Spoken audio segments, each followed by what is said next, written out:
कि ये टेस्ट नहीं हुआ था, ये जो वेपन था J-10C जो था, ये टेस्ट नहीं हुआ था। ये इसके उसके the Indian air force IF operators a fleet of 36 Rafale plane जो थे, the most advance and model of the aircraft.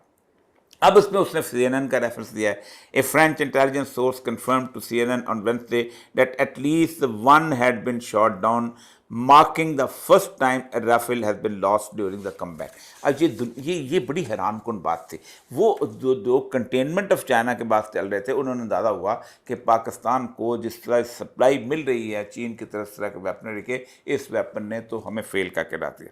अच्छा, लेटर ऑन ये राइटर की साथ में, later on Thursday evening A US official told writers that there was a high confidence a J-10C had shot down 2 Indian fighters using air-to-air missile। यानी ये writers को कौन बताता है? ये इन अमेरिकन बताते हैं कि हमें बहुत तशवीश है कि राइफल अगर जो है वो अगर 2 गिर गए हैं तो इसका मतलब जो है कि हमें वो पाकिस्तान की सुप्रीमेसी जो फ़िज़ा के अंदर आ गई। और ये बहुत पहले इंडियन जो तबसरा निगार थे ये कहते फिरते थे कि पाकिस्तान की जो एयरफोर्स है वो इस वक्त इस लेवल पे है कि उसका मुकाबला नहीं कर सकते।